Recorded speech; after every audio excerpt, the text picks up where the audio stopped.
बहुत ही सुंदर। वो सियापति रामचंद्र की। भगवान की कथाएं भगवान के भक्तों ने अपने अपने भाव से अनन्य रूप अनन्य भाव से उनका गुणगान बखान किया है। कथा कीर्तन संकीर्तन या वाणी के माध्यम से कथा को सुनना चाहिए, क्योंकि समय भी अधिक हो रहा है, कथा मुझ पर अधिक है इसलिए। और आज कथा क्या है, बहुत ही रोमांचक कथा है। आपने भी सुना, यहाँ पर बात चल रही है अगस्त मुनि की पत्नी, और अगस्त मुनि की पत्नी अपने पतिव्रता धर्म को किस तरह से निभाती है उसका उल्लेख सब देवताओं के गुरु महागुरु बृहस्पति जी अगस्त मुनि की पत्नी का उल्लेख कर रहे हैं। आज वर्ष का पहला मंगलवार 2023, मैं सभी को शुभकामनाएं देता हूं। आपके लिए ये वर्ष मंगलमय कल्याण में आनंद में व्यतीत हो। बाबा हनुमान जी की आप पर सदा कृपा बनी रहे और आपका प्रेम अनुराग हनुमान जी के चरणों में प्रभु के चरणों में सदा बना रहे। मकर संक्रांति का महापर्व भी आ रहा है अभी कुछ समय पश्चात 14-15 तारीख में बालाजी धाम ग्राम बरेठा में मकर संक्रांति का महापर्व 17 तारीख मंगलवार को बनेगा, क्योंकि और दिन चूंकि मेला का भी समय नहीं रहता है।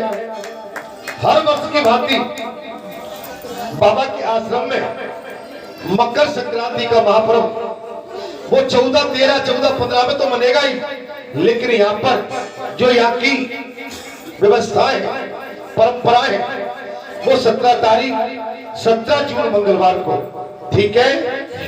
और मंगलवार को आप आते ही है और आपको बढ़िया यहाँ पर प्रसादी का भी लाभ प्राप्त हो पाएगा। बात चल रही है अगस्त मुनि आश्रम, और ये भी आश्रम है बालाजी धाम। समानता सभी में एक जैसी होती है, भक्ति शक्ति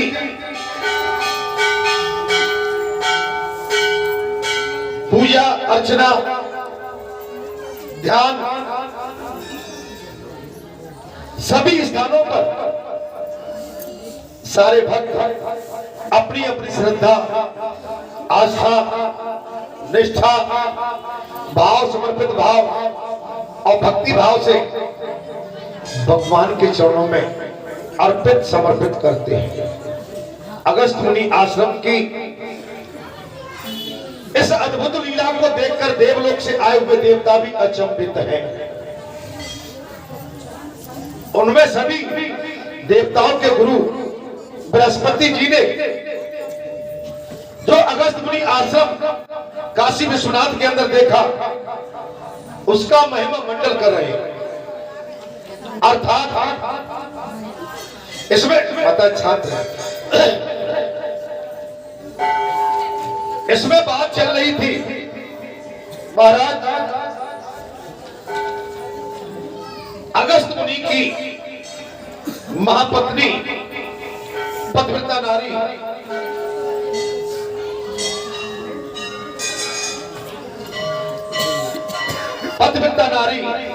उसका धर्म और कर्तव्य अपने पति के व्रत क्या थे, अर्थात अपने स्वामी से कभी द्वेष न रखने वाली स्त्री से कभी, अच्छा जैसे द्वेष रखती थी उस स्त्री से कभी बात नहीं करती थी। अपने पति से जो पत्नी द्वेष रखती है, मेरी बात को सुनिए ध्यान से, जो अपने पत्नियों से द्वेष करती है, कलह करती है, क्रोध करती है, अपने पतियों का अपमान करती थी, उनकी पत्नियों से वो कभी बात नहीं करती थी। ये कहीं भी अकेली नहीं रहती थी। कथा बहुत ही सुंदर है। वो कभी अकेली नहीं रहती, न कभी नंगी होकर स्नान करती थी निर्वस्त्र होकर। समझ में आ रही है? मुझे नहीं बोलना चाहिए लेकिन कथा में ये प्रसंग है। निर्वस्त्र होकर कभी स्नान नहीं करती थी। सती स्त्री को ओखली, मूसल, झाड़ू, बात को समझिए, पतिव्रता नारी को, सती स्त्री को, कथा में प्रसंग है, ओखली, मूसल, झाड़ू, सिलौट, चक्की, चौखट पर कभी नहीं बैठना चाहिए। समझ में आ रही है कि नहीं आ रही? दोबारा कह दूं, सती पतिव्रता नारी को ओखली, मूसल, झाड़ू, सिलौट, चक्की और चौखट पर कभी नहीं बैठना चाहिए। पतिव्रता स्त्री कभी धृष्टता का परिचय न दे, उदंडता। पतिव्रता नारी को कभी धृष्टता, कथा में प्रसंग आता है 82, ये गुरु बृहस्पति जी कह रहे हैं, उसका कभी परिचय न दे। जहां जहां पति की रुचि हो वही सती स्त्री सदा प्रेम रखे। जहां उसके पति की रुचि हो, गलत काम में नहीं, अच्छे काम में। पतिव्रता नारी भाई अपनी रुचि रखे, प्रेम रखे। यही स्त्रियों का उत्तम व्रत, वो यही उनका परम धर्म, वो यही एकमात्र उनकी देव पूजा है कि वे पति की आज्ञा का उल्लंघन न करें। अब आज के बाद मैं हमेशा कहता रहता था, आज तो वेद में निकल गई बात, अपने पति की आज्ञा का कभी उल्लंघन न करें। पति नपुंसक, दुर्दशाग्रस्त, रोगी, बूढ़ा, अच्छी और स्थिति वाला अथवा बुरी परिस्थिति में पड़ा हुआ हो तो भी पति का कभी त्याग न करें।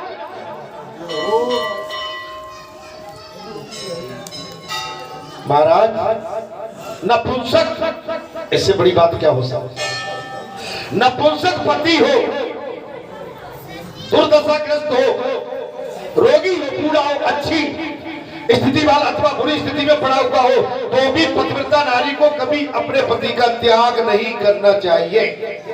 ये वेद कहता है, ये धर्म कहता है, ये शास्त्र कहता है। पति के हर्ष में हर्ष माने और पति के मुख पर विषाद की छाया देखकर स्वयं भी विषादग्रस्त हो, दुख में दुखी और सुख में सुखी। क्या कुछ बुरा तो नहीं लग रहा? बल्लू भैया, हाँ समझ लो ये कथा भैया। बल्लू भैया, कोई नहीं माने तो अपनी मान के बैठ जा मेरे भाई। बल्लू भैया, इन माताओं को तो नहीं कह सकते, माताओं को कहेंगे तो हमें क्षमता इनको कहने की नहीं है। कथा तो कह रही है लेकिन अपनी मान लो, अपने आप को समझा लो भैया, ठीक है ना? राजीनामा कर लो। पुण्य आत्मा सती संपत्ति और विपत्तियों में भी पति के साथ एक रूप में रहे। आपत्ति विपत्ति हमेशा एक रूप में रहे। पति को चिंता और परिश्रम में न डाले।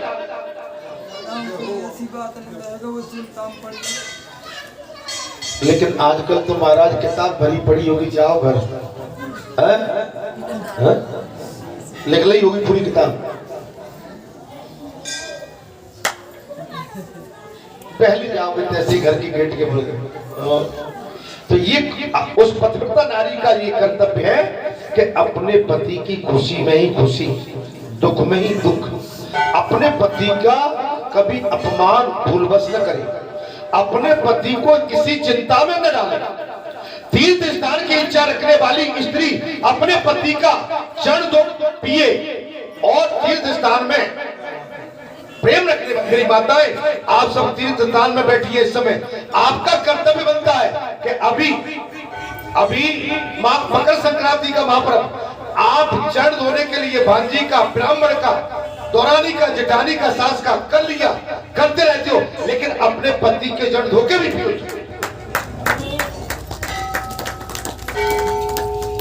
अब की मकर संक्रांति को ऐसी कितनी माताएं जो अपने पति के चरणों का पंचामृत लेने वाली है? सरकार की ऐसी कितनी माताएं जो अपने पतियों के चरणों का पंचामृत संक्रांति के महापर्व पर लेने वाली है? अच्छा, मैं तो ये सोचा सभी माताएं लेंगी।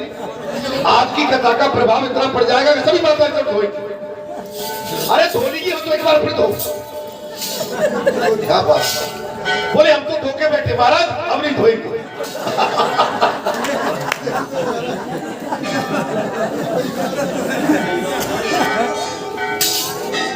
बोले हमने तो धो लिया, अब तुमसे बात है।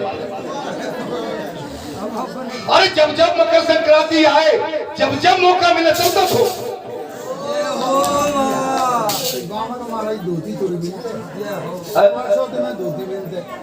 नहीं, कोई बात नहीं, मैं तो बेटियों से कह रहा हूँ। सब हाथ उठाओ, अब की बार में मकर संक्रांति को अपने पति को विशेष तोहफा दो कि आज हम आप ये कटोटा में अपने दोनों पांव रखो, आपके पैर धो के पंचामृत से, और पति खुश हो जाएंगे। आशीर्वाद सभी माताएं, लगभग सभी माताएं इस व्रत को धारण, और ये व्रत कोई कठिन नहीं, कोई कठिन नहीं। आप सुबह पंचामृत लेते, अपने पति के चरणों का प्रसाद आप अपने मुखाग्र बिंदु अपनी मांग में भरिए, आनंद की अनुभूति करो। लेकिन कम माताएं तैयार हुई, जबरदस्ती बना। इसमें दिया है पति की चिंता और परिश्रम में न डाले। तीर्थ स्थान की इच्छा रखने वाली स्त्री अपने पति का चरण धोकर पिए। मैं तो इसलिए कह रहा हूं, वही तीर्थ बन अरे पिज्जा में कहा जा रहा है, आम के आम और कुठली का भी दाम, भले पैर धो रही हो तो उनमें भी आनंद मिलेगा, आपका सुहाग अमर होगा, आप पतिव्रता नारी परायण कहलाएंगी, आपका लेखा ऊपर भी लिख जाएगा। जब आप इस मृत्युलोक से परलोक में जाएंगी तो आपकी गाथा भाभी गाएगी कि आपने अपने पति के चरण धो के परमात्मा मान के आपने उनके चरण पादुकाओं का जल ग्रहण किया। अब इसमें क्या जा रहा है? मैं तो उठाए देता हूं, अगर मैं पत्नी होता तो सबके धो डालता मैं।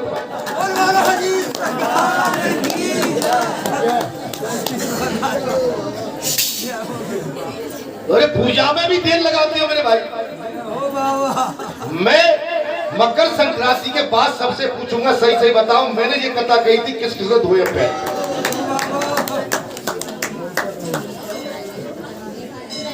क्योंकि उसके लिए केवल पति भगवान और शिव एवं विष्णु है, क्योंकि उसके लिए केवल पति ही भगवान, शिव, विष्णु और महेश है। मैं इसलिए कह रहा हूं, मेरा कहने का तात्पर्य आपका कल्याण, आपके पति की दीर्घायु, आपका सुहाग अमर रहे। इमलोक ये लोक नहीं, पर लोक में भी अमर हो।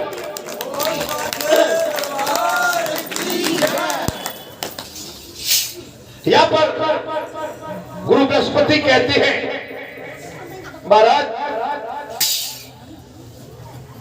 भगवान शिव और विष्णु से बढ़कर है। पति कौन है? भगवान महेश शिव विष्णु से भी बढ़कर। आप मेरी बात को पकड़िए, आप इसको हल्के में मत लीजिए। मैं आपसे जो जो कह रहा हूं मेरी बात मानते जाइए। ये वेद कह रहा है, ये कथा आपको हमको पीड़ा देती है। जो पति की आज्ञा का उल्लंघन करके व्रत और उपवास आदि के नियम पालती है वो अपने पति की आयु हर लेती है। अपने पति की बात नहीं मानती, उसके पश्चात पति की आज्ञा का अवहेलना, उसकी चाह से अलग जाके जो कार्य करती है, आपके पति की आयु कम होती है। मैं पत्नी होता तो रोज करता इसमें, एक दो नहीं, मैं अपने पति के जड़ हर रोज धोता, धोती मैं अपने पति के जड़ हर रोज धोती। अगर ये कथा सुनने के बाद बाबा एक दिन की तो बात क्या, मैं नित अपने पति के जड़ धोके इस व्रत को धारण करूं। क्या पति आपके साथ नहीं रहता? क्या पति के साथ आप नहीं रहते? क्या पति आपके पास नहीं रहता? क्या पति उठता है तब उठती नहीं हो? तो इसमें जाता क्या है? पति उठा चरण धोए, आपने पंचामृत बनाया, स्नान ध्यान करके उस पंचामृत को ग्रहण कर, क्या जाता है? क्या जा रहा है? जब आप अशुद्ध हो उस समय के लिए आप समझ लो, आपको मालूम रहता है कि ये टाइम हमारा आएगा, उससे पहले 3 दिन 4 दिन का अपना अधिकार कि भाई आप लेते रहना। समझ में आ रही है भाई? आप सब जानते हुए भी अनजान बन रहे हो। मैं तो आपको वो दे रहा हूं जो आपको कोई नहीं देता, जो आपका कल्याण चाहता ही नहीं है। मैं तो आपके कल्याण की बात कर रहा हूं। जो पति की आज्ञा का उल्लंघन करके, जो माताएं, जो नारी, जो स्त्री अपने पति की आज्ञा का उल्लंघन करके व्रत और उपवास आदि के नियम पालती है, वे अपने पति की आयु हर लेती है। वो अपने पति की आयु को कम कर लेती है और मरने पर नरक में गिरती है। मरने पर अपने पति की आज्ञा का उल्लंघन जो नारी करती है, जो स्त्री करती है, मरने के पश्चात उसे नरक भोगना पड़ता है। कथा ये कहेगी, जो स्वयं प्रसन्न रहकर पति को प्रसन्न रखती है और उसने तीनों लोगों को प्रसन्न कर लिया। पिता थोड़ा सुख देता है, भाई थोड़ा सुख देते हैं, पुत्र भी थोड़ा सुख देता है, और अपरमित सुख देने वाला तो केवल पति है।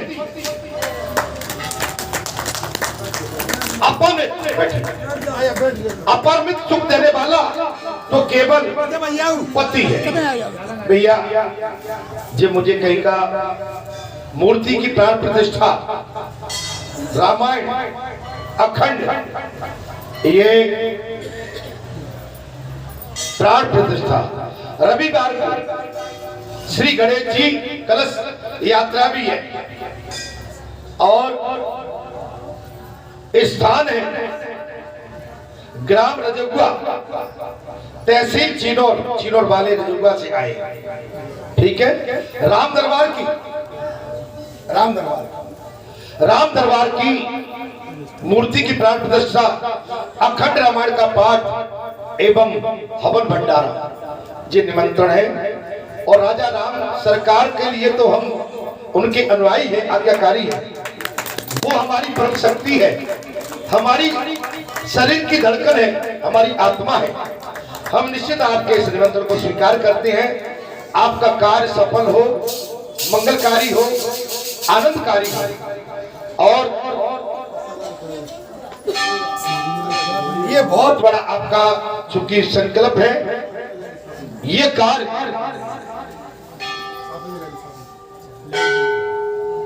कार्य आसानी से नहीं होती। तापे कृपा राम की हुई और तापे कृपा करे बगैर राम जी के कृपा से, भगवत कृपा से ये आयोजन प्रयोजन, ये कार्यक्रम भी न देखने को, सुनने को, मिलने को, न इनके निमंत्रण मिलते हैं। निमंत्रण कहाँ मिलते हैं? बाबा हनुमान जी की कृपा से घर बैठे निमंत्रण मिलता है। सच्चे दरबार की जय। घर बैठे निमंत्रण। आप समझ लो। और साथ में कथा की ओर चलता हूं। जो स्वयं प्रसन्न होकर पति को प्रसन्न रखती है, जो स्वयं प्रसन्न होकर जो स्त्री माताएं अपने पति को प्रसन्न रखती है, उसने तीनों लोगों को प्रसन्न कर लिया। ये मान लो उसको तीनों लोगों को प्रसन्न कर लिया। तीनों लोग।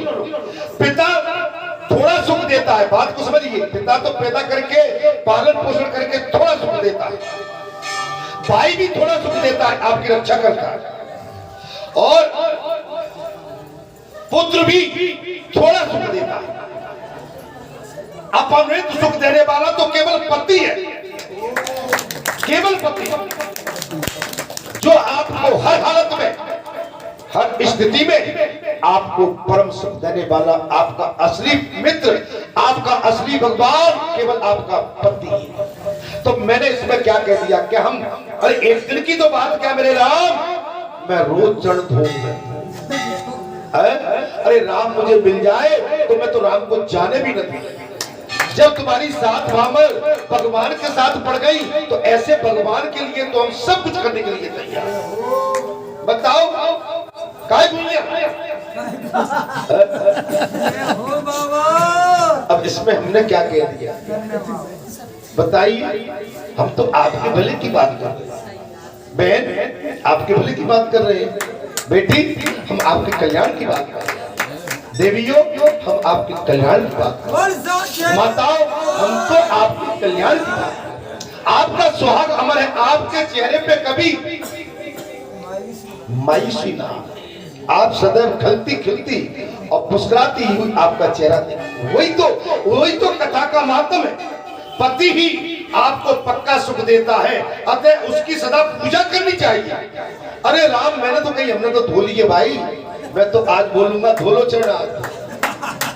कथा से स्नान ध्यान बाद में करूंगा, पहले कहूंगा परात ले आओ फिर दो।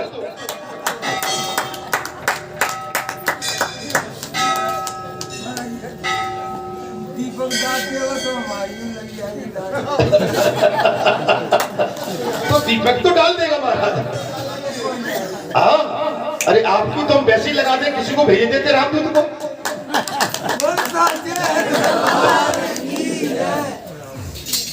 पैर धोना, मेरी माताएं भी, मेरी काकी लगती हो, दादी लगती हो, अम्मा लगती हो, जाके पैर लगती हो। मेरी बेटी जिस भाव में मैं सबको देख रहा हूँ, आज जाके ही बिल्कुल के काम करो, ठीक है। पति ही देवता है, कथा कह रही है मैंने, लेकिन शास्त्र कह रहा है, गुरु महाराज बृहस्पति कह रहे हैं पति देवता है, पति गुरु है, और पति ही धर्म है, पति तीर्थ है, पति व्रत है। इसलिए स्त्री सबको छोड़कर केवल पति की पूजा की जाती है। अर्थात इतना कहकर बृहस्पति जी लोम मुद्रा से बोले पति के जड़ बिंदुओं पर दृष्टि रखने वाली महामाता लोक भाद्रे, हमने काशी में आकर जो गंगा स्नान किया है उसी का ये फल है। आपके दर्शन मात्र से उसी का ये फल है कि हमें आपका दर्शन प्राप्त हो गया। लोपा मुद्रा की इस प्रसन्नता और इस प्रवर्ग की स्तुति करके देव गुरु ने अगस्त मुनि से कहा, हे मेरे से आप प्रणव हैं, आप प्रणव हैं, और लो मुद्रा सुलती है, आप मूर्तिमान तप है। देखिए आदान प्रदान दोनों तरफ से, पति जी मत मान लेना कि जेल चरण धोए, आपको वैसा इनके साथ भी व्यवहार करना पड़ेगा। माने ताली दोनों हाथों से बजती है। अगर तुम अपनी पत्नी को दुदुकारते रहोगे 24 घंटे, तो पत्नी आपसे कभी, ये दुर्गा स्वरूपा है, ये मां लक्ष्मी है, ये आदि शक्ति है, ये बृहस्पति है, ये जगत जननी है। हम इस पर किसी भी तरह का आक्षेप नहीं लगा सकते। वर्षा दोनों तरफ से होती है, व्रत दोनों तरफ से धारण किया जाता है।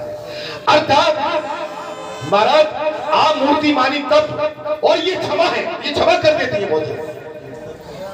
अबला नारी अबला नारी हाय तुम्हारी यही कहानी, मैं तुम्हारे लिए कह रहा हूं। अबला नारी हाय तुम्हारी यही कहानी, अरे आंचल में दूध और आंखों में पानी। आंचल में है दूध, आंखों में पानी। अबला नारी हाय तुम्हारी यही कहानी, आप फल है और ये सक्रिया है। गुरु बृहस्पति जी ने कहा अगस्त मुनि आप फल है, ये सत्क्रिया है, ये सत्क्रिया है। हे महामुने, इन्हें पाकर आप धन्य हैं, ऐसी पत्नी पाकर आप धन्य हैं। अर्थात ये देवी पातिव्रत का मूर्तिमान तेज है और आप साक्षात सर्वकृष्ण महा ब्रह्म तेज है। इस पर आप भी और आप में ये तपस्या तेज बढ़ा हुआ है।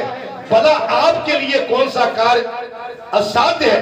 यदि आप कुछ भी आपसे अवधित नहीं है, तथापि देव लोग जिस उद्देश्य से यहाँ आते हैं आए, ये सब मैं आपको बतलाता हूँ। मुनिवर, मुनि ध्यान देकर सुनना।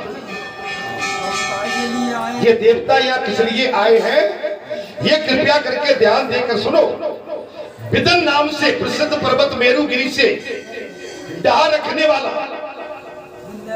डहा विरोध करने वाला, ईर्षा करने वाला कारण बढ़कर इतना ऊंचा हो गया कि वो उसने सूर्यदेव का मार्ग तक रोक दिया। वो इतना बड़ा हो गया है कि उसने सूर्य भगवान का मार्ग तक रोक दिया है। उसकी इस बुद्धि को आप रोकिए, उसकी उस बुद्धि को आप रोकिए।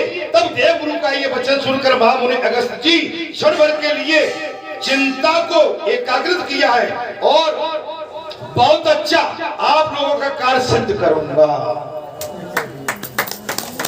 बहुत अच्छा आप लोगों का कार्य मैं सिद्ध करूंगा। ऐसा कहकर देवताओं को विदा किया और तत्पश्चात वे पुनः कुछ चिंतन करते हुए ध्यान मगन हो गए। ध्यान में बैठे महातपेश्वरी सिद्ध पुरुष होते हैं, आपकी बातों का आदान प्रदान उनके पास आता है। सुनने के बाद वो चिंतन करते हैं कि इस दुविधा से, इस पीड़ा से, इस आए हुए विघ्न से किस तरह से निकला जाए। ये संसार के चक्रव्यूह में ये डालना चाहते हैं, ये संसारी चक्रव्यूह न आए, इससे इसको कैसे बचाया जाए। जब बालाजी के धाम में कोई दीन दुखी परेशान अत्यंत दुखी होकर चिल्लाता है, पुकारता है, रोता है, शरण लेता है, बालाजी तथास्तु कर देते हैं। चिंता मत करो, मेरी शरण में आए हो, मैं तुम्हारा कल्याण करूं। मैं तुम्हारे लिए कोई ना कोई उचित मार्ग बना के, धर्म मार्ग खोज के तुम्हारे कल्याण का रास्ता खोज लूंगा, जिससे तुम अपने कल्याण की ओर चले जाओगे और जो तुम पर इस समय दुख बिगड़ आया है वो तुमसे दुख भाग जाएगा। महापुरुष, देव पुरुष, ऋषि, माता, बहन, बेटी, ये हमें सब ज्ञान। आप कहाँ खो गए महाराज? आप सही जगह पे हो, आप उसकी चिंता मत करो, वो तो आपका करेक्ट हो गया होगा, कोई बात नहीं है। जब अपन कहीं ध्यान में चले जाते हैं ना तो अपने शरीर को खो बैठते हैं, शरीर अपना छूट जाता है, ठीक है। तो ऐसी आप पर कोई बात नहीं है, शरीर छूट जाता है कब? जब हम गहने चिंतन में कहीं चले जाते हैं। जैसे हम कथा कहने के लिए बैठ जाते हैं तो समय का भी ध्यान नहीं करते हैं हम, केवल उस समय केवल हमको कोई नहीं दिखता, केवल कथा दिखती है, कथा के जो शब्द दिखते हैं और जो वाणी पर कथा आना चाहिए वो वाणी दिखती है। जो स्वयं प्रसन्न होकर पति को प्रसन्न रखती है महाराज, अर्थात आप लोगों का कार्य सिद्ध करूंगा। ऐसा कहकर देवताओं को विदा किया। तत्पश्चात पुनः कुछ चिंतन करते हुए ध्यान मगन हो। आप चिंता न करें, आपकी चिंता हमारी चिंता, सबकी चिंता हमारी चिंता, सबका दुख कष्ट हमारा दुख कष्ट। हम एक दूसरे का सहयोग करके, एक दूसरे के पूरक बन के, सच्चे अनुयायी, सच्चे हितकारी, सच्चे मित्र बन के हम ऐसे दुख को, ऐसे संकटों को भी भगवान का भजन करके निकाल ले जाएंगे, इनसे पार हो जाएंगे। आगे की कथा, इसकी कथा अगर आपको सुनना है, अभी पतिव्रता धर्म पूरा नहीं होगा, मैं बैठा रहूंगा। अगर मैं आगे बढ़ता हूं तो अभी लगभग 1 घंटा 1.5 घंटा की कथा और चली जाएगी। ठीक है, 1:30 बज रहा है, समय पूरा हो रहा है। आप कहो तो मैं फिर चल जाता हूँ जी, अगले मंगलवार। ठीक है, तो आपको क्या करना है कि आज भले ही पैर मत धोना, तो सबसे जाके तो आज चरण पकड़ लेना। ठीक है, हाँ भाई, आशीर्वाद कभी कोई मांगता है तो मांगे से नहीं मिलता है। आशीर्वाद लेने के लिए हमने वो रूप और वो अपना भाव बनाना पड़ता। अब कोई पति नहीं कहेगा भाई हमें आशीर्वाद दे दो, तो ऐसे नहीं, आप पति के चरण पकड़ लोगी, हाँ हाँ भैया देता हूँ आशीर्वाद, आशीर्वाद सौभाग्य।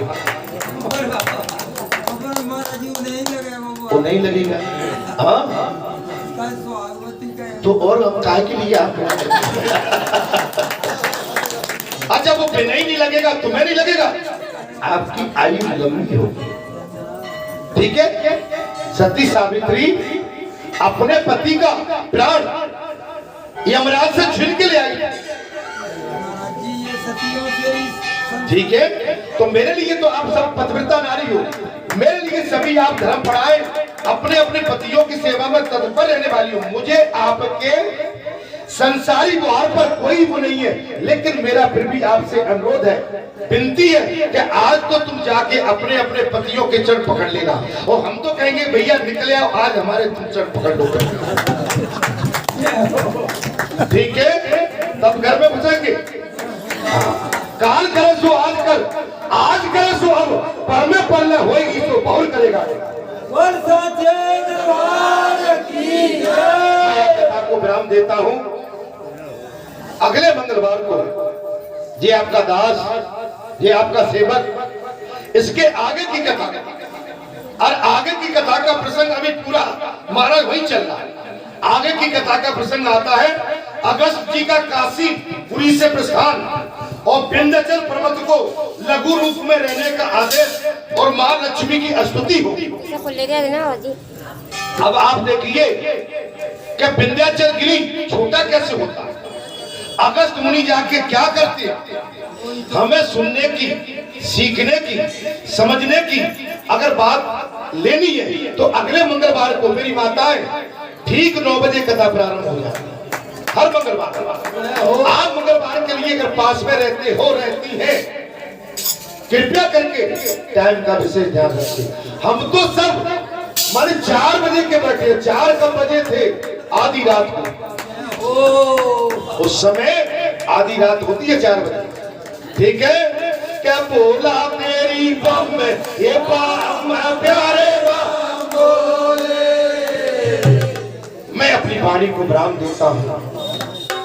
आगे की कथा अगले मंगलवार को जी आपका दास, आपका सेवक, आपके चरणों में, हम आप सबके कल्याण के लिए, हम आप सबके उद्धार के लिए ये कथा लेके आपके चरणों में मैं पुनः हाजिर होऊंगा। जब तक के लिए मुझे आज्ञा, अनुमति और मेरे वचनों से, मेरे कटु वचन, मेरे कड़वे वचनों से किसी का मन दुखा हो, आत्मा कभी नहीं दुखती है, उसके लिए मैं कान पकड़ता हूँ। लेकिन ये मेरे कड़ू वचन आपका उद्धार करेंगे, आपके संसार के कैंसर की बीमारी को खत्म करेंगे। जय श्री राम, जय